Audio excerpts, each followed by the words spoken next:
Greetings, YouTube. I have watched the first two seasons of Discovery, and I really am enjoying the characters. The characters on the Discovery themselves are awesome, and Captain Pike is just great. And I'm so thrilled that he is going to get his own series. Long overdue. And the actor who plays him, I can't remember the guy's name, Mount maybe? I can't remember. But just knocks it out of the park. Just a wonderful job. And it is fun to see an episodic form of Star Trek. One season is one story arc. The problem is when you do that, if you don't like the story arc, you kind of have to hope you can pick out some of the grain from the chaff.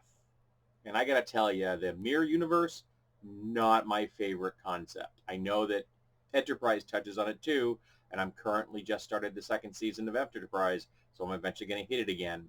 But an entire season of essentially the mirror universe, or most of the first season, was kind of annoying.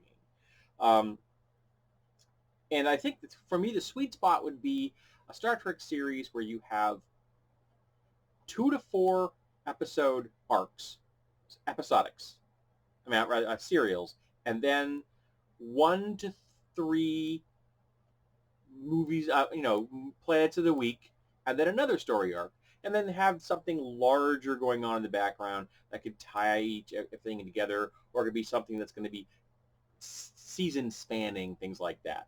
And it's the problem with the second season is that I wasn't all that interested in the Red Angel storyline because I know this is a prequel to the original series. So I know they don't fail. I know they succeed. So it really saps the drama and gravitas out of the entire series for me. But one thing that has me really puzzled about the second season, and that is, sorry, make sure I didn't just hit something wrong. Sorry. They the Red Angel puts up a bunch of signals that span, light years, entire star systems apart from each other. And the Discovery goes to each one. They're stitching this story together and trying to figure it out. It's a little wonderful little mystery thing. They're picking up little tidbits and clues and stuff, and that was kind of fun. And then we discovered that the Red Angel isn't some kind of advanced alien intelligence, because let's be honest, in Star Trek, advanced, alien intelligences are a dime a dozen. They're everywhere. Godlike beings are as common as dirt in Star Trek, literally portraying themselves as God as occasionally. We discovered that the Red Angel isn't a god, and that is in fact Michael Burnham's mother, who then loses her magic time traveling suit. They build a new one, and now Michael Burnham becomes the Red Angel. All right, that in and of itself isn't too horrible. The fact that the bad guy that the AI co-ops, the Captain Lurk, no, what was it, Leland, I think, the Black Ops dude, yeah, him was the person that ordered Michael Burnham's parents to go do that mission. It was too tight. It was too inbred. If he had just known about the situation, like he read the file or he knew the person that gave the order, if there had been a degree of separation, just I work for the same organization that sent your parents to their doom, that would have been fine. But no, they had to make him. That was horrible. That's lazy writing in my book. But the thing that's really getting to me is that the magic time traveling suit does just that. It lets the person travel through time. That's it. They can travel through time. Incredibly powerful, don't get me wrong. But one of the signals leads them to a planet of humans from the day of the nuclear war in America. And somehow moved an entire church light years to a planet perfectly suited for humans, and I realize, Star Trek, they're also dime a dozen, um, and dumped it there. Now, I can buy that in 2076, or whatever year it was, I think that's, and interestingly, the same year as Fallout, um, that the church itself would have had enough solar panels on it to be self-powered. I can buy that. When it comes to Star Trek, that's close enough to real.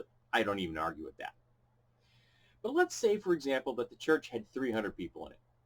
That's a reasonable number of people to be shoved into a church during a panic. 300. You dump 300 average people on a planet in a building that has electricity and nothing else. They are not going to make it. If I went out right now and found 300 average people and put them into a self-powered building and dumped that building on an alien planet, 200 years later, you'd be lucky if they were scraping by at 16th century degrees of technology. Maybe.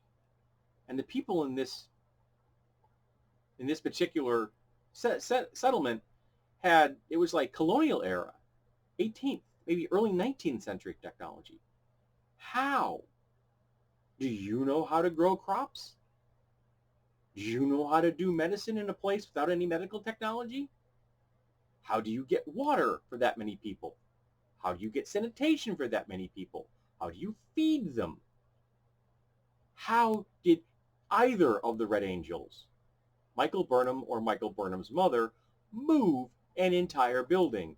They just glossed over that. They just picked up the magic hand wavium and went, ooh, let's hope no one notices this. Except I noticed it, and it was absurd. It was a complete failure of world building. And we've done world building. We know world building. All of us have done it.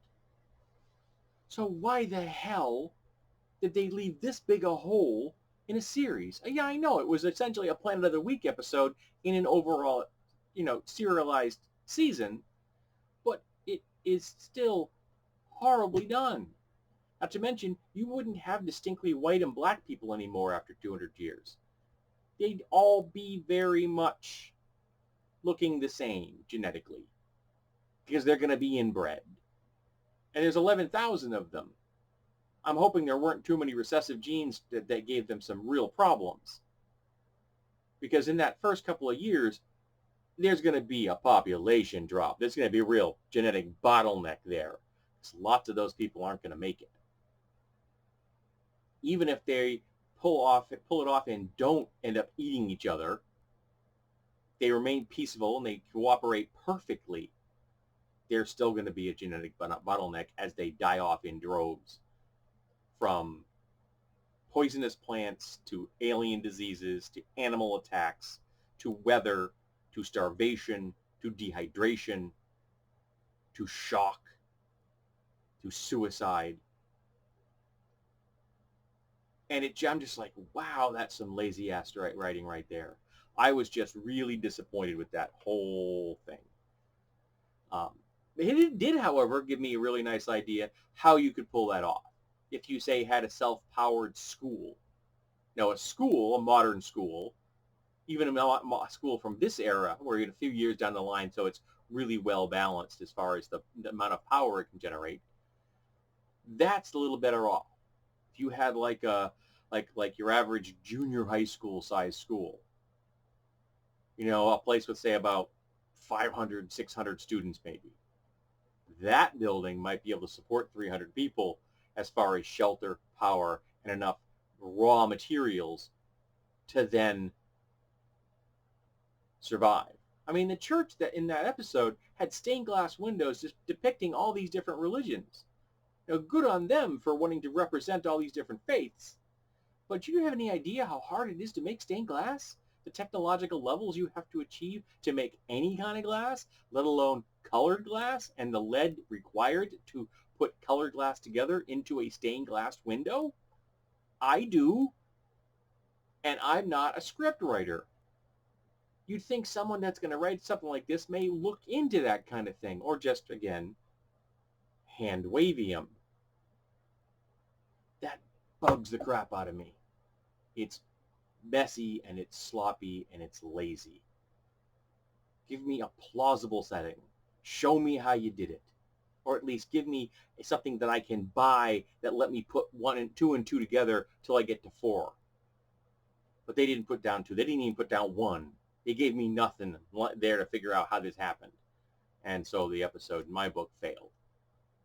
Now, when Pike reveals to the tech dude that they are, in fact, from Earth, and that Earth survived, and now they're out in the universe traveling around with all kinds of alien races and such, why didn't he leave them information? Now, I realize the whole Prime Directive don't want to leave impurities in their culture. I understand that. But you could have left a data pad that had all of the human information available up to a week before the war. So all human knowledge up to a week before the war. Or whatever level of knowledge would have been available, say, in your average, equivalent of one of these in 2076, which is probably a hell of a lot more powerful than this.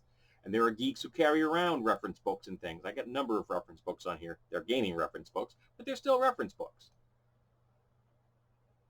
He could have given that to them, and then the tech guy could have said, well, those strangers that were here left this behind, and I finally figured out how to turn it on. Plausible explanation, and they suddenly would have access to all kinds of knowledge appropriate to them that would make their lives a whole hell of a lot easier, rather than making them reinvent the wheel for the next who knows how long till they figured out how to make a subspace radio or a warp core. You're going to make these people suffer. Make them be technologically behind the curve from the species they are from, because you want to preserve the Prime Directive? They're human. I don't get it. At least give them the information they would have had if they'd been lucky or luckier. And then you give them a leg up without violating your delicate Prime Directive. But to leave them there just like that, even though their very existence makes no sense from a world building standpoint, just seems cruel. It really does. And I hope they leave a beacon there, so if they ever get off the planet and they can find it and turn it on and say, hey, we'd like you to be in contact with the rest of the damn galaxy, please. So I was disappointed with that in a big way. I am enjoying the characters. Like, my wife loves Tilly, and both Tilly and Hugh thinks they're great. I have to agree with her. Saru is awesome. Michael Burnham's pretty interesting, though too much exposition lets her emotions take over her reasoning far too often, which is weird, since seeing as she is supposed to have been raised by Vulcans. Yes, doesn't have a good grasp on her emotions. I realize she's suffering PTSD and probably a number of other mental illnesses, and they didn't seem to do well with that on Vulcan either. Do they not have therapists on Vulcan? Maybe they don't. Maybe they think that only humans need therapists. But I am enjoying parts of Enterprise. Enterprise is uneven, but still it's a lot of fun. I like some of the characters, and some of them are quite engaging. So, yeah, disappointed with the second season of Discovery as far as that particular episode, and overall, it just seemed to be missing out on some key world-building elements that I just think are due to sloppy writing, because they're hoping the audience will just buy the magic's hand wavium. Woo! Make it all go away. All right. Well, thank you for listening to me ramble about this. I appreciate it.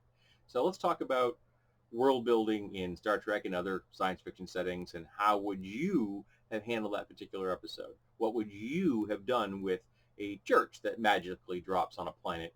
Do you think it would have survived? What's the plausible explanation? Why didn't they give one? Let's let's talk about world building and Star Trek and sloppy writing.